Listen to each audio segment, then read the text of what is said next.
안녕하세요. 크립토노마드입니다. 우리가 예상했던 대로 시장은 연준의 금리 인상 결정을 대체로 무시하고 연내 금리 인하 가능성에 베팅하면서 반등 양상을 확인했습니다. 뉴욕 증시는 참 재미있는 상황을 보여줬습니다. 연준이 금리 인상을 단행하면서 연내 금리 인하가 없다라고 못을 박았지만 시장은 금리 인상 캠페인이 이제 막바지 국면이라는 점에 방점을 찍으면서 3대 지수 모두 일제히 반등했습니다. 금리를 올리긴 올렸지만 시장은 금리 인상 임팩트와 상관없이 움직인 건데, 특히 이번 FOMC 성명서에서 지속적인 금리 인상 이런 문구가 아예 빠졌다라는 점, 점도표를 통해서 한 번 정도 추가 인상이 이루어지고 최소 동결, 나아가서 금리 인하까지도 연내에 가능할 수 있다라는 점, 이런 점들이 투자 심리를 자극하면서 시장을 끌어올렸습니다. 비트코인의 흐름 역시 일단은 순조롭습니다. 다시 28,000달러 위에 자리하면서 과연 이번에 3만 달러에 도달할 수 있을 것인지가 관전 포인트입니다. 과연 그 경로가 직진이 될지 아니면 한 번 더 하방 리테스트를 진행할지는 다소 모호한 상황입니다. 검은색과 흰색의 중간 지점에 어느 회색 정도의 느낌이 시장에 자리하고 있는데, 빠질 경우에는 25,000달러 리테스트 가능성, 계속해서 반등할 경우에는 32,000달러 가능성, 이 정도 구간을 기본 라인으로 바라볼 수 있는 그런 상황입니다. 사실 지금 중요한 것은 앞으로 금리 인상이 어떻게 될지보다 미국의 금융 시스템 위기 상황입니다. 미국 재무장관은 필요하다라면 긴급 조치를 할 수 있다, 이런 멘트를 날려주기도 했는데, 이게 하루 전에 말했던 포괄보험은 고려하지 않고 있다, 이런 말과 결이 다르다 보니까 다소간의 논란거리로도 해석이 되고 있습니다. 어쨌든 금융시장 참여자들의 불안 심리를 완화시키겠다라는 정부의 의지를 밝힌 것이긴 한데, 무디스의 경우에는 이번 은행 리스크가 금융권을 넘어서 다른 경제 부문들로 확산할 가능성이 있다라는 진단을 제시했습니다. 리플 소송과 관련해서는 아주 재미있는 속보 상황 하나가 더해졌습니다. 리플 측이 보이저 파산 법원 관련 상황을 추가 자료로 법원에 제출한 것에 대해서 SEC가 나름의 반박 의견서를 낸 건데, 내용이 정말 아주 신박합니다. 워딩 자체가 꽤 놀라운 수준인데, 지금 왜 전격적인 합의가 이루어질 수 없는가를 느낄 수 있는 부분이고, 확실히 SEC는 전략이 없다, 이런 부분도 확인할 수 있는 부분입니다. 현재 진행 중인 미국발 금융위기 우려 상황은 결국 중앙화된 레거시 금융권에 대한 불신으로 이어지고 있는 모습입니다. 은행에 맡긴 내 돈에 대한 불안감이 커지고 내 돈을 찾겠다고 달려들면 은행이 무너지는 상황이 현실이 되어버렸기 때문입니다. 그래도 탈중앙화 금융의 측면에서 바라보자라면 크립토 영역에서는 셀프 커스터디가 가능하고, 실제로 FTX 사태 이후에 글로벌 셀프 커스터디 수요가 급증한 것으로 확인되고 있습니다. 저 역시 중장기 대응 물량 일부는 디센트 월렛에 보관을 하고 있는데, 셀프 커스터디에 관심이 있으신 분들은 오른쪽 상단의 카드를 클릭하시면 저희 채널과 파트너십을 맺고 있는 디센트 월렛을 특별 할인 가격에 구매하실 수가 있습니다. 단기 매매를 위주로 하시는 분들은 굳이 구매할 필요는 없어 보이고, 다만 중장기 대응 중심으로 하시는 분들에게는 더 이상은 선택의 문제는 아니다라고 개인적으로는 생각하고 있습니다. 특정 거래소나 코인과 관련된 문의는 디센트 고객센터를 통해서 확인하실 수 있습니다. 그럼 이번 영상 시작하겠습니다. 뉴욕 증시가 아주 재미있는 상황을 보여줬습니다. 연준이 금리를 올렸는데도 불구하고 금리를 올리면서 연내 금리 인하가 없다라는 점을 콕 집어서 밝혔는데도 불구하고 3대 지수 모두 일제히 반등했습니다. 이번 연준의 성명서에 담긴 매파적인 내용이 하루 전 시장을 끌어내렸다라면 하루 뒤에는 비둘기파적인 부분들이 시장을 안도하게 만든 겁니다. 시장이 연준의 표면적인 발표와 반대로 움직이는 데는 몇 가지 분명한 포인트들이 자리하고 있습니다. 우선은 점도표인데 금리 상단이 5.25%로 맞춰진 것이 공개가 되면서 현재 수준에서 한 번 더 0.25%포인트 인상을 하면 금리 인상이 종료되겠구나. 그렇게 연준의 금리 인상 캠페인도 이제 끝물, 마무리 단계에 접어든 것이구나. 이런 부분들이 투심을 자극했습니다. 또 하나는 FOMC 성명서 내용인데, 연준은 앞으로 정보를 더 면밀하게 모니터링하고 통화 정책에 미치는 영향을 평가할 것이다. 이렇게 밝히면서도 그동안 성명서에 담겨 있었던 지속적인 금리 인상 이 문구를 아예 지워버렸습니다. 이래보나 저래보나 이번 사이클에서 연준의 금리 인상은 이제 거진 마무리 국면이구나 이런 생각을 갖게 만들기에 충분한 부분이고, 이런 걸 보면 시장이 일제히 반등한 것도 이상하지는 않은 상황으로 바라볼 수가 있습니다. 여기에 시장을 자극한 인물이 한 명 더 있는데 바로 제닛 옐런 재무장관입니다. 이 양반은 하루 전에는 은행들의 모든 예금을 일괄적으로 보장하는 포괄보험을 제공하는 것을 고려하지 않고 있다. 정부가 은행 시스템을 안정화하고 대중의 신뢰를 개선하는 데 주력하고 있지만 보증한도 25만 달러를 넘긴 예금까지 보증을 해주는 것은 고려하지 않고 있다. 이렇게 말하면서 시장을 압박하기도 했습니다. 그런데 하루 뒤에는 필요하다라면 긴급 조치를 다시 할 수 있다. 우리가 취한 조치는 미국인들의 예금이 안전하다라는 것을 보장한다. 이렇게 말을 바꾸는 모습을 보이면서 이게 또 시장을 위쪽으로 향하게 만들었습니다. 이 양반도 요즘 사는 게 힘든 건지 말이 왜 이렇게 오락가락 하는 건지 모르겠지만 어쨌든 시장에는 긍정적인 시그널로 작용했습니다. 미국 정부가 이렇게 예금 보호를 강조하는 것은 추가적인 뱅크런 우려를 불식시키기 위한 노력 차원으로 바라볼 수가 있습니다. 그런데 앞으로의 상황 자체가 그렇게 녹록해 보이지는 않은 모습입니다. 이번에는 무디스가 나름의 전망을 제시했는데 최근 실리콘밸리뱅크 등 몇몇 은행에서 시작된 리스크가 금융권을 넘어서 다른 경제 부문들로 확산할 가능성이 있다라는 이 생각만으로도 가슴이 답답해지는 내용입니다. 무디스는 미국 금융당국이 은행권 안팎에 대한 장기적이고 심각한 영향 없이 현재 혼란을 억제하지 못할 가능성이 있다. 예상했던 것보다 더 큰 금융경제적 피해를 초래할 수 있다라고 밝혔습니다. 그러면서 세 가지 시나리오를 제시했습니다.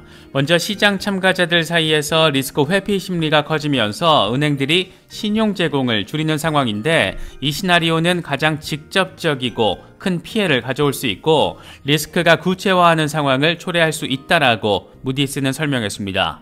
두 번째로는 위험에 처한 은행들에게 직간접적으로 노출된 민간 기업과 공공단체들로 위기가 전염되는 경우로 이런 은행들과 예금 또는 대출 거래를 해왔거나 채권 또는 주식을 보유한 기업들로 그 리스크가 전염될 수 있다는 겁니다.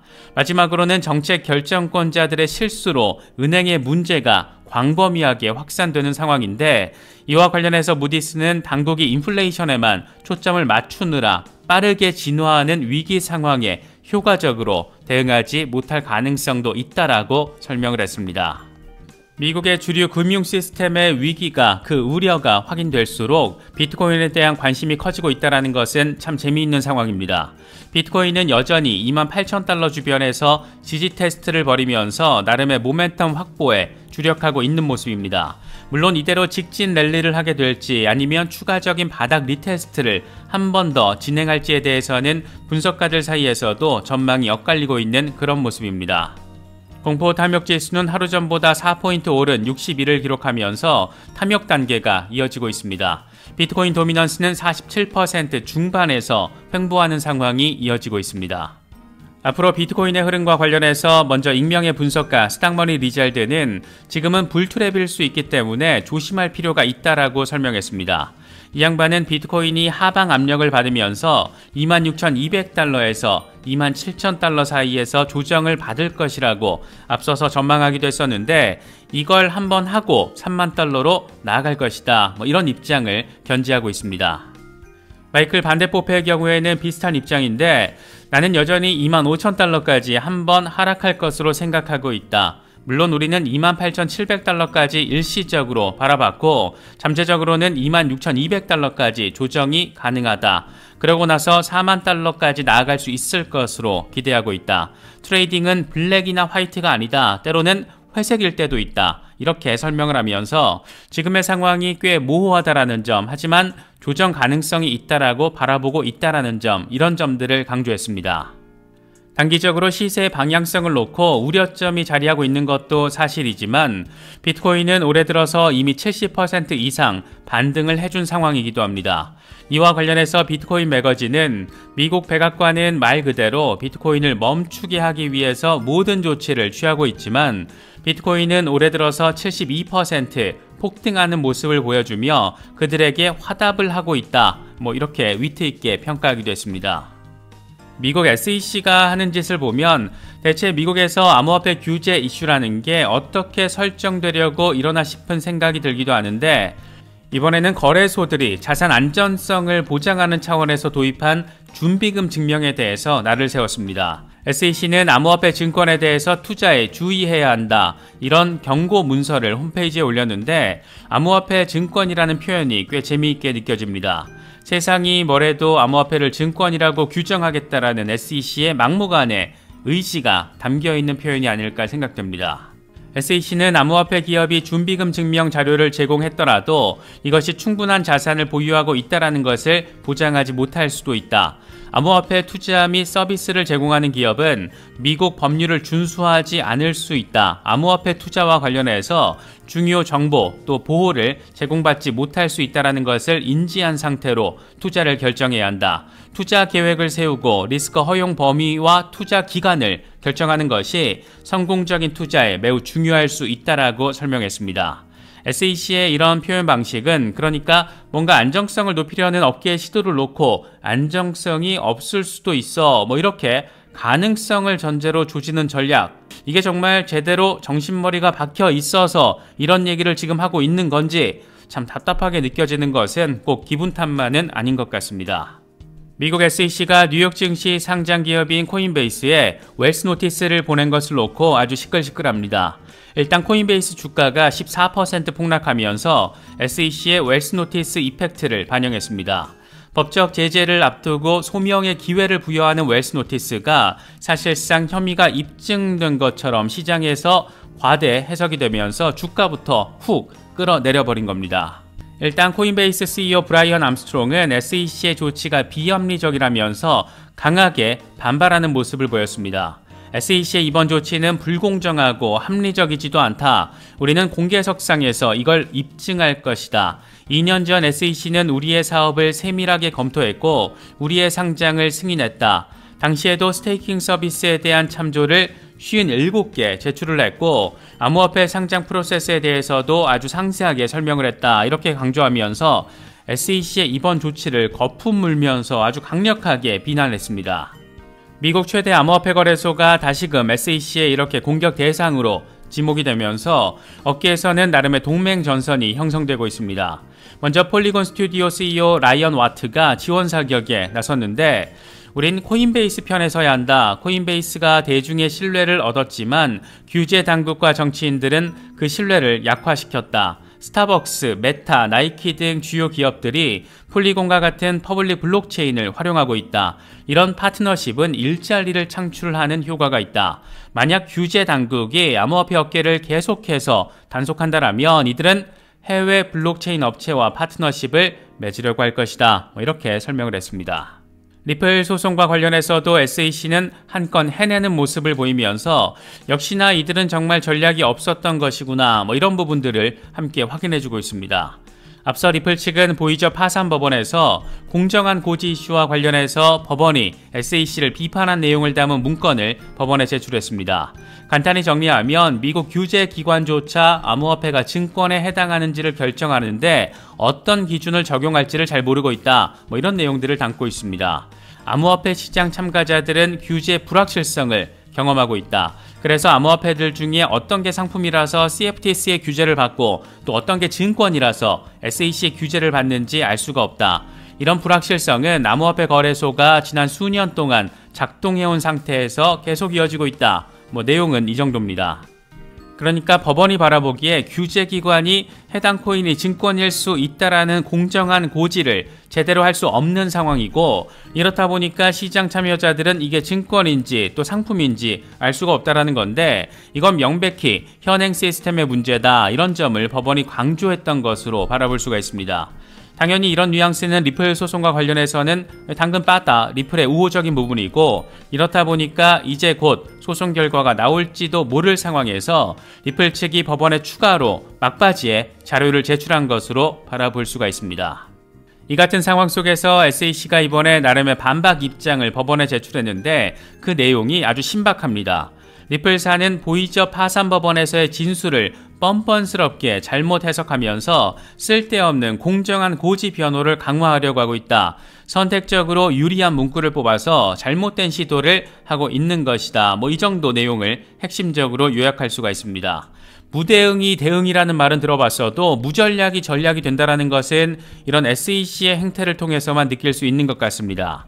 이런 상황만 놓고 봐도 SEC와 리플은 합의를 통해서 약식 재판을 종료시키기는 꽤나 어렵겠다라고 느껴지는데, 저렇게 유사 사건에 대한 법원의 판단도 무시하고 이런 상황을 논거로 제시하는 것도 별다른 논리적 반박 없이 쓸데없는 짓이라고 폄하하고 있는 모습을 보면 아무래도 이번 소송은 합의 가능성은 없다. 또 법원이 교통정리를 해서 판결을 하든가 정식 재판으로 회부가 되든가, 이런 두 가지 상황 가운데 한 가지로 정리가 되지 않을까 생각되기도 합니다.